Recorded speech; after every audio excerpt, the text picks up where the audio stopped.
glorifica esse Deus grandemente nessa noite. Nós vamos dar continuidade ao nosso princípios de unidade, né? Como nós temos falado em todas as terças-feiras durante junho e julho, nós temos falado sobre os princípios de unidade. Então pegue aí a sua Bíblia, pegue caneta, pegue papel. Hoje é aquele dia da gente anotar mesmo o máximo de informação que a gente pode, para na semana a gente colocar tudo isso em prática em nome de Jesus. Princípios de unidade, parte de número 5.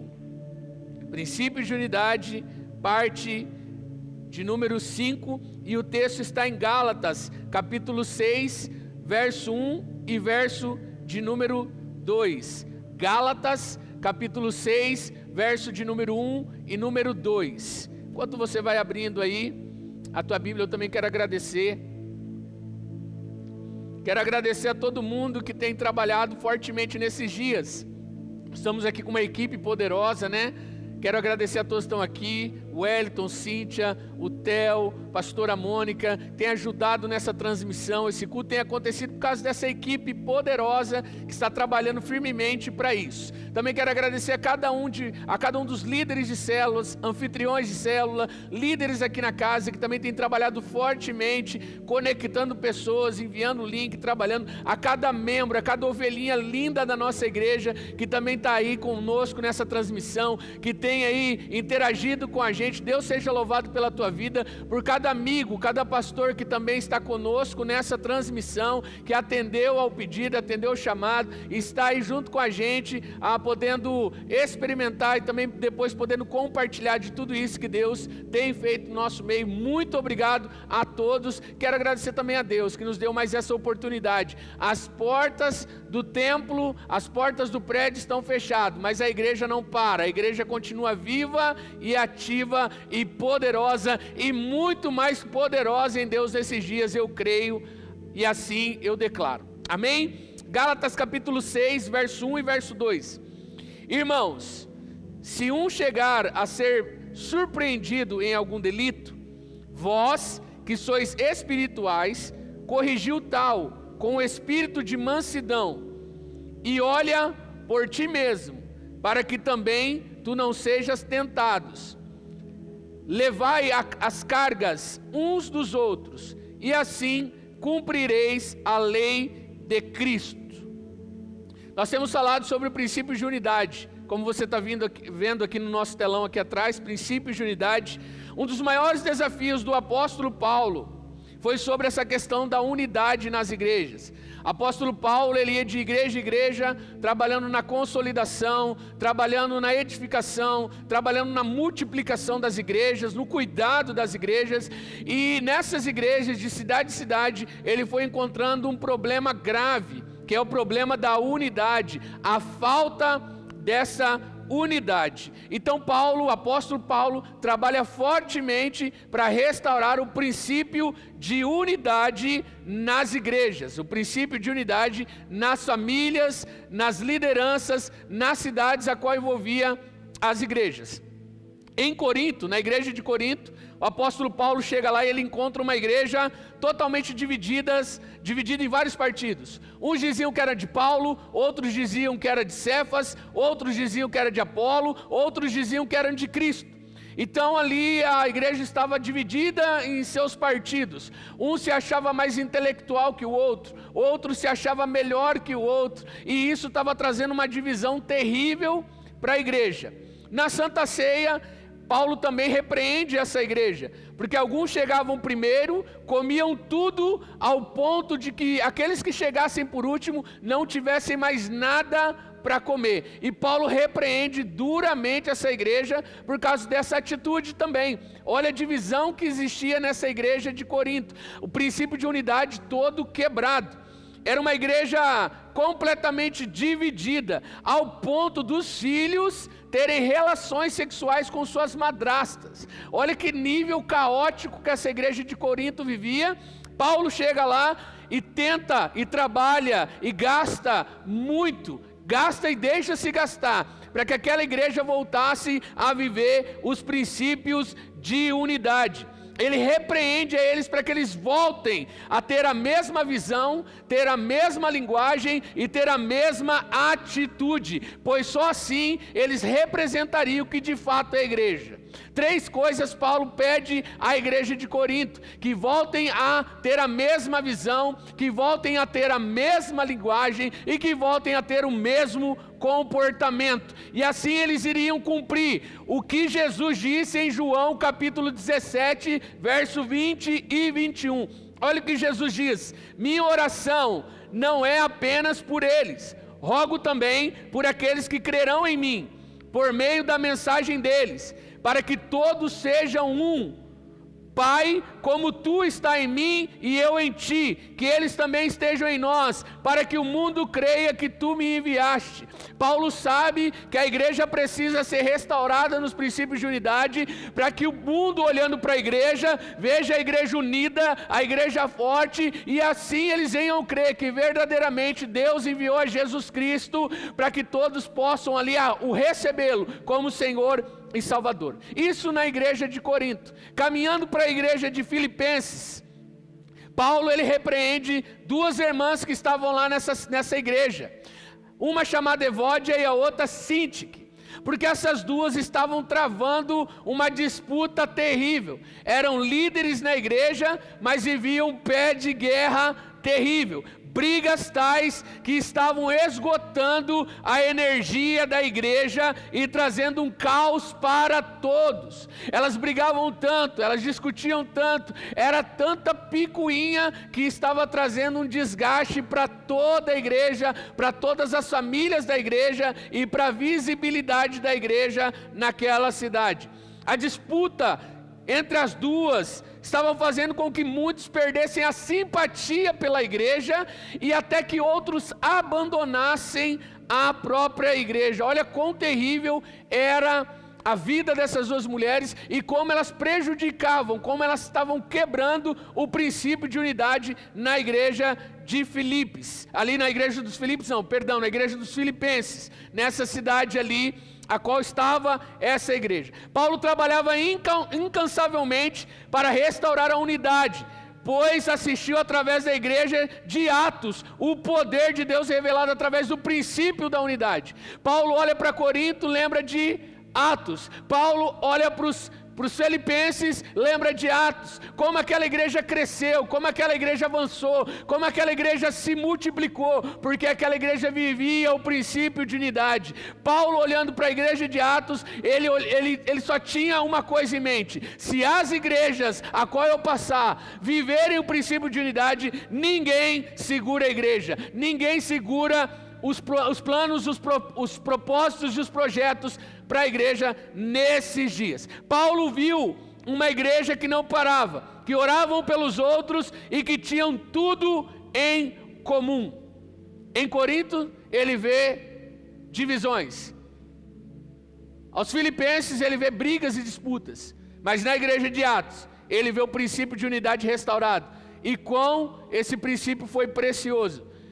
E como foi ministrado aqui para o Wellington, os primeiros que tentaram quebrar o princípio de unidade, Ananias e Safira, tentaram ser desonestos, tentaram quebrar esse princípio que era forte naquela igreja, foram fulminados pela presença do Espírito Santo, foram fulminados pelo juízo de Deus naquele dia, ao ponto de eles quererem trazer transtorno, quebrar o avivamento que estava tendo naqueles dias. Eu creio num grande avivamento para nós, mas eu creio que antes de nós sermos enviados para as nações, nós precisamos primeiro consertar a casa. Precisamos consertar em casa. Antes de sermos um país que vai mandar missionários para todos os cantos, primeiro nós temos que consertar em casa, fazer o dever de casa. Eu creio muito no envio, eu acredito muito naquilo que foi falado no começo do ano, no Descende, mas eu acredito que primeiro o avivamento que precisa acontecer é o do nosso lar. Nós esperávamos ser lançados para as nações, Deus nos lançou para dentro de casa, para consertar primeiro dentro de casa, para restaurar a unidade dentro de casa, para restaurar a unidade dentro da igreja, para daí sim nós irmos para as nações, e verdadeiramente as nações verem que nós verdadeiramente somos um, e que nós não gritamos por placa de igreja, e sim pelo nome que é acima de todo nome, que é de Jesus Cristo, amém? Eu creio nisso nesses dias. A unidade precisa ser restaurada para que o mundo possa ver que verdadeiramente Deus nos enviou. E aos Gálatas, ele está trabalhando para restaurar também o princípio de unidade. No verso 1, observe comigo aí na sua Bíblia.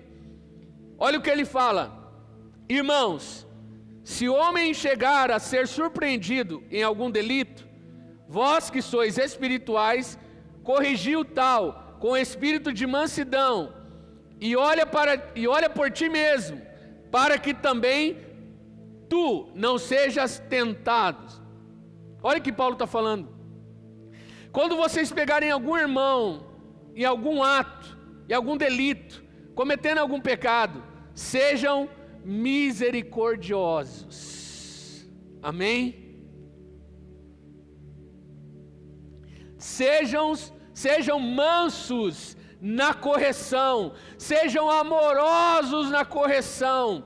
Tomem cuidado, se vocês pegarem alguém fraquejando na fé, caindo em pecados, tome cuidado, sejam mansos, sejam misericordiosos, porque daqui a pouco pode ser você. Paulo está fazendo uma menção à fala de Jesus: aquele que está em pé, cuidado para que não caia. Cuidado na correção de vocês. Por que Paulo está falando isso? Porque infelizmente essa igreja estava tendo problemas, quebras de princípio de unidade, pela forma de corrigir, pela forma de lidar com os outros irmãos, ao ponto de não saberem corrigir e se excluírem pessoas, e se expulsarem pessoas.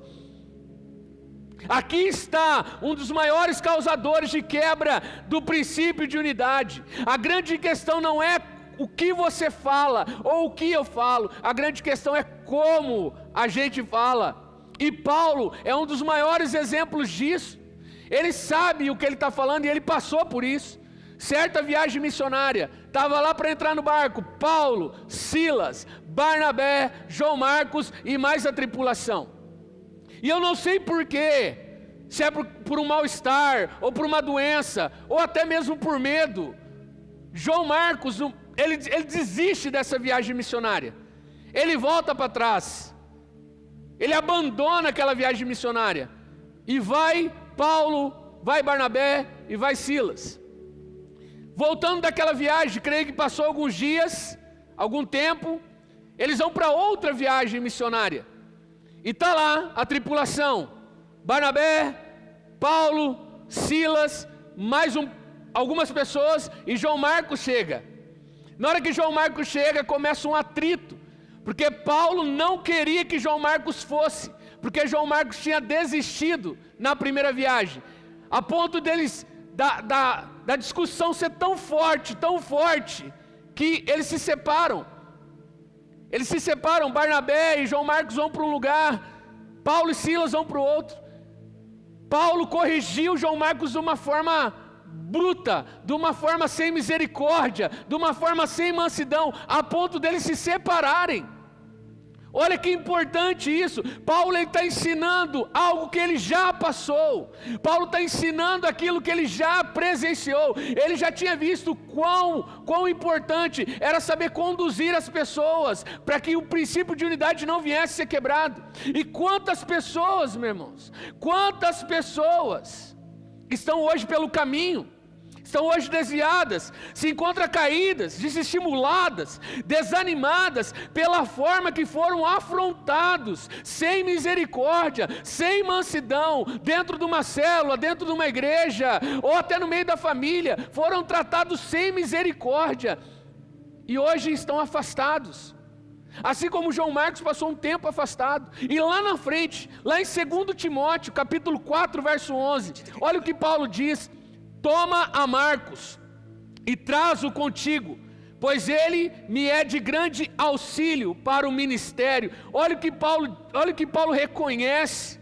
Paulo reconhece que ele vacilou. Paulo reconhece que ele foi duro. Paulo reconhece que ele agiu sem misericórdia. E lá na frente ele se humilha e pede para trazer de volta João Marcos, porque João Marcos é útil para a obra. João Marcos, ele era necessário para a obra. E se queremos restaurar o princípio de unidade, temos que voltar. Temos que pedir perdão, restaurar as alianças que foram quebradas, sermos humildes e reconhecermos que falhamos no falar, no agir, no proceder. Nós temos que reconhecer, assim como Paulo reconheceu e agora está nos ensinando a termos mansidão, a sermos mansos, sermos calmos no corrigir, no lidar com as pessoas. Para que o princípio de unidade seja restaurado, nós temos que ser humildes a esse ponto de irmos e reconhecermos que falhamos e consertarmos isso, e mostrar para essas pessoas o quão úteis elas são, quão essenciais elas são, quão importantes elas são, e que o corpo necessita delas para funcionar. Se queremos viver a unidade, temos que restaurar os feridos, aleluia, temos que ir atrás dos feridos, temos que levantar os feridos. E muitas vezes esses feridos, com certeza, foi por falta de vigilância da nossa parte, no falar, no corrigir, no lidar com a situação. Paulo é perito nisso. Paulo passou isso com João Marcos. E Paulo se humilha para restaurar o ministério de João Marcos. Que o nosso coração nesses dias seja um coração desse, de se humilhar, para restaurar vidas, para restaurar ministério, para restaurar pessoas, para vivermos o princípio de unidade nesses dias. Observe comigo no Gálatas capítulo 6, verso 2. Levai as cargas uns dos outros, e assim cumprireis a lei de Cristo. Primeiro Paulo está falando do quê? De ser manso, ser misericordioso. E agora ele está falando do quê? De levar as cargas uns dos outros. Paulo encontra uma igreja em Gálatas que está flertando com o individualismo, com a falta de empatia, com a falta de compromisso de uns para com os outros, indiferente uns com os outros, que caminham a passos largos para a insensibilidade e a destruição. Essa é a igreja que Paulo está encontrando ali, nesse local. Pessoas indiferentes. Se Paulo está repreendendo as pessoas a carregar um fardo dos outros, é porque eles não estavam nem aí um para com os outros. Se nós queremos restaurar o princípio de unidade, primeiro nós temos que tratar os nossos irmãos em amor, e depois nós temos que ajudar uns aos outros nessa caminhada. Se hoje você está em pé, é para que você possa estender a mão para levantar aquele que está caído, aleluia.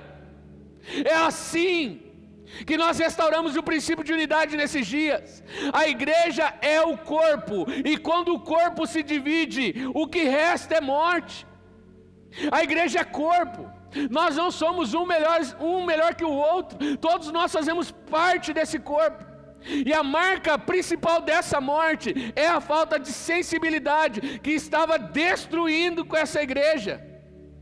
Entenda uma coisa: quando a mão já não sente mais a dor do pé, é porque um dos dois já se encontra morto, ou se não os dois já se encontram mortos.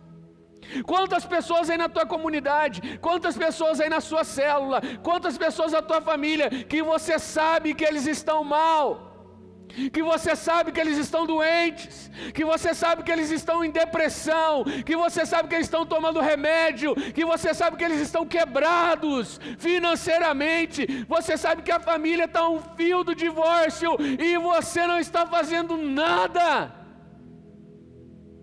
Infelizmente estamos assistindo de camarote o declínio e a quebra dessas vidas. E Paulo, entendendo isso, ele diz: ei, parem de ficar só observando, carreguem um fardo dos outros.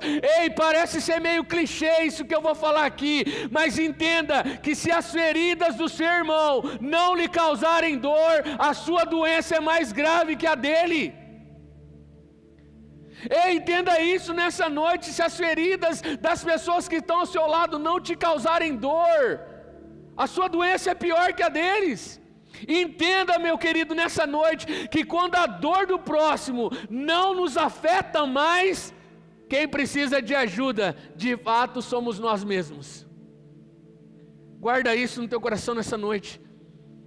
Quando a dor do teu próximo não te afeta mais, quem precisa de ajuda de fato é você mesmo, sou eu mesmo, somos nós.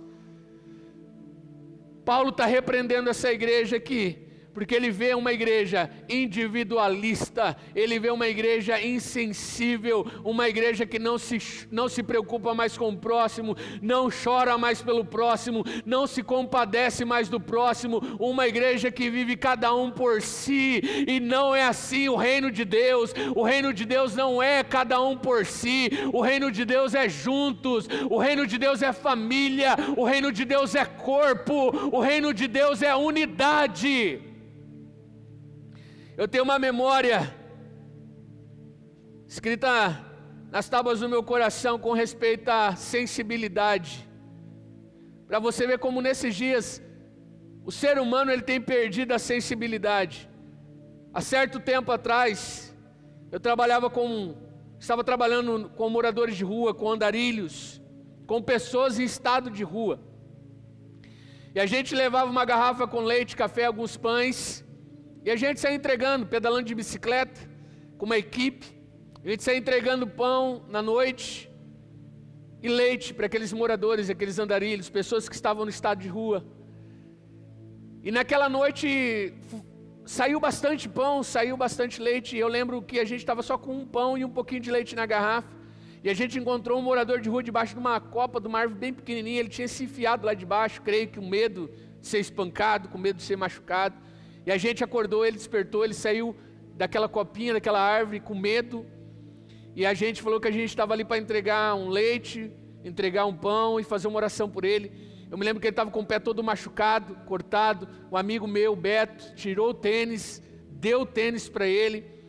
E naquela noite a gente deu um copo com leite quente ali para ele, só tinha um pouquinho. Ele pegava a tampinha da garrafa e ele passava a língua dentro daquela tampa, desesperado de fome.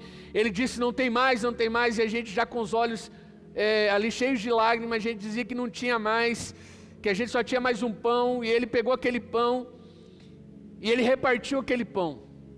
E quando ele repartiu aquele pão, ele falou assim, essa é a outra metade aqui é para o meu amigo. E eu falei, meu Deus, será que tem outro morador de rua aí, de baixo? E naquele momento ele começou a assoviar. E lá de trás da copinha da árvore saiu um cachorrinho. E ele deu metade daquele pão para o cachorro. Aquele morador de rua estava com uma fome terrível. E mesmo assim ele teve a sensibilidade de dividir o alimento dele com um cachorro, com um animal. E hoje nós estamos assistindo seres humanos que perderam a sensibilidade de dividir com o outro próprio ser humano, com a mesma raça. Ei, nós só vamos ver Cristo manifestado nesses dias se nós voltarmos a ter sensibilidade pelo próximo, estender a mão para o próximo, não ficar estendendo o dedo, estender as mãos para o próximo, não ficar estendendo a língua para fazer uma crítica, mas sim abrir a boca para liberar uma palavra de bênção, uma palavra de vida, aleluia. É isso que Deus espera de nós nesses dias, que nós voltamos a chorar, que nós voltamos a ter lágrima, que nós voltamos a estender a mão, que nós voltamos a vender os bens que nós temos, se possível, como João disse, e socorrer a necessidade do próximo, porque ele diz na carta dele, em 1 João, que se nós temos bem desse mundo, e vemos o nosso irmão necessitado, e nós não ajudarmos, aonde está o amor de Deus aí? É isso que Paulo está falando para nós esses dias. Nós precisamos voltar a ter compaixão, precisamos voltar a ter empatia, precisamos voltar, irmão, a vivermos como um, para mostrar para a cidade de Colorado, para o Paraná, para o Brasil, que verdadeiramente a igreja sendo um, eles verão que verdadeiramente o Pai enviou Jesus, e assim eles se dobrarão e declararão que Jesus é o único e suficiente Salvador deles também. É assim. É assim que Jesus declarou em Mateus 12, que verdadeiramente nos últimos dias o amor se esfriaria, e com o amor se esfriando, a unidade também ia desfalecer. A falta de sensibilidade faz a gente agir sem amor.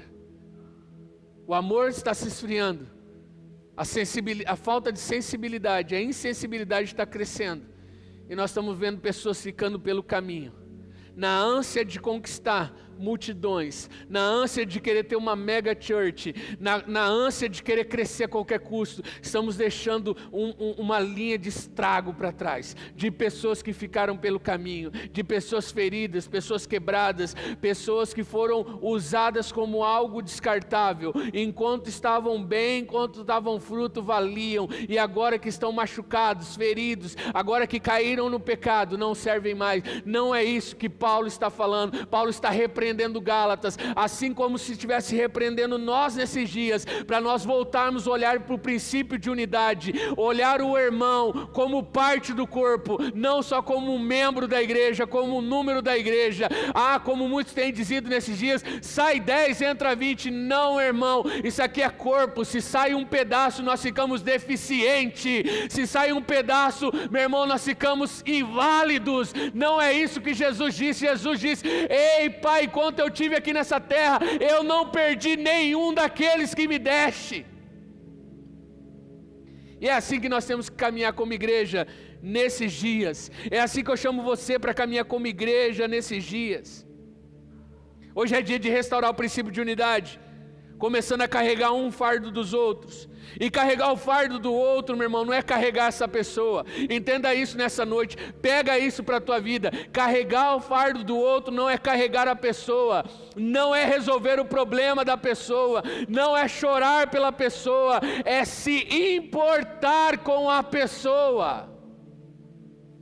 Se importar ao ponto de chorar com a pessoa, se importar ao ponto de ajudar a pessoa a carregar os problemas dela, se importar ao ponto de estar junto com ela, não só nos momentos de alegria, mas sim também nos momentos de tristeza, não só nos momentos de ápice de fé, mas sim também nos momentos de crise de fé, não só no momento que ela produz muito, mas sim também no momento que ela não está produzindo muito e precisa de ajuda.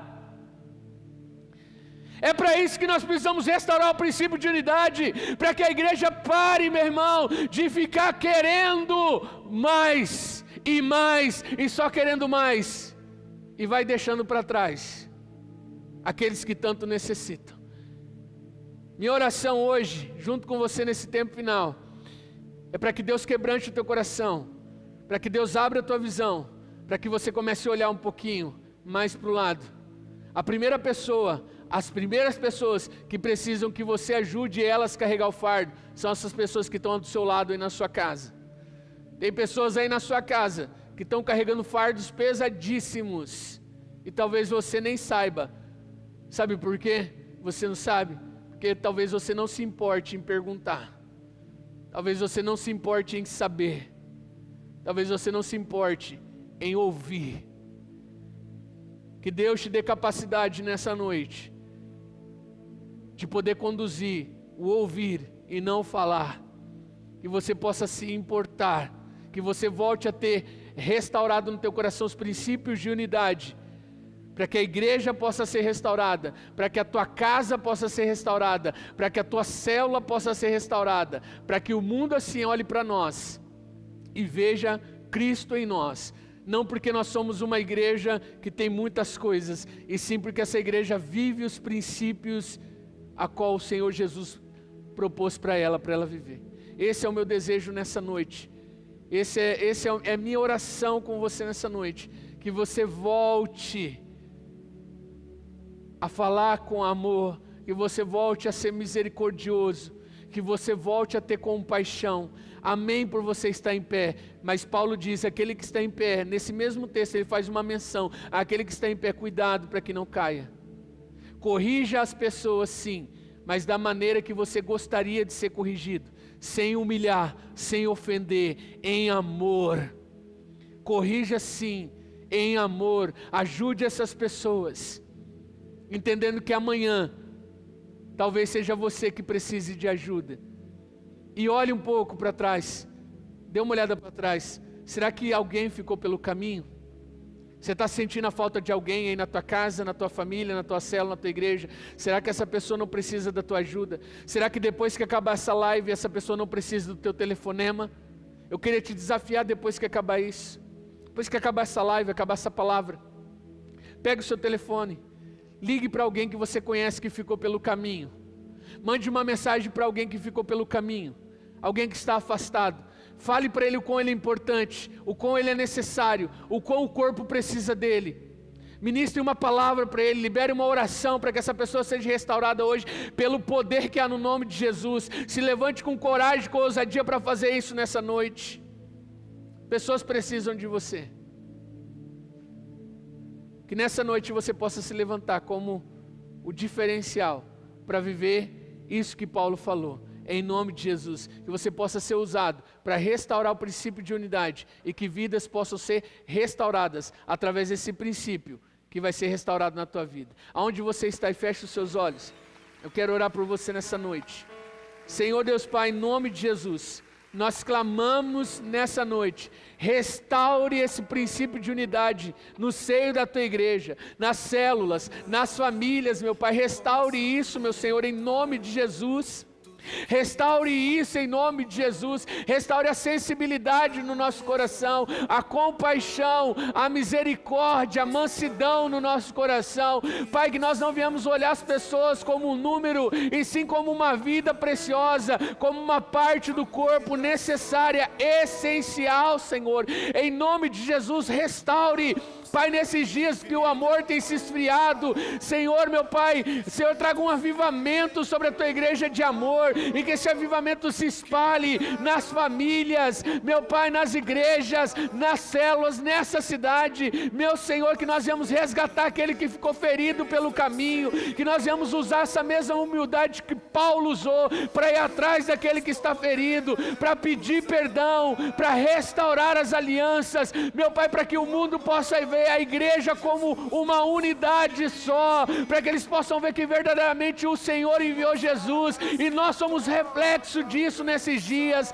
Em nome de Jesus é que eu lhe peço, o Senhor restaure a unidade agora na casa, toda a família que está quebrada seja restaurada agora, todo casamento que está em crise seja restaurado agora, toda célula que esteja definhando seja restaurada agora, todo ministério que esteja, meu Pai, em estágio de fracasso seja restaurado agora, meu Pai, que a saúde seja restaurada agora, que as famílias sejam restauradas agora, que o princípio de unidade venha a ser restaurado, e que o seu nome venha a ser glorificado, em nome de Jesus. É assim que eu peço nessa noite, que a graça do Senhor Jesus Cristo, que o amor de Deus e Pai, e a comunhão do Espírito Santo, seja com todos, em nome de Jesus, amém e amém.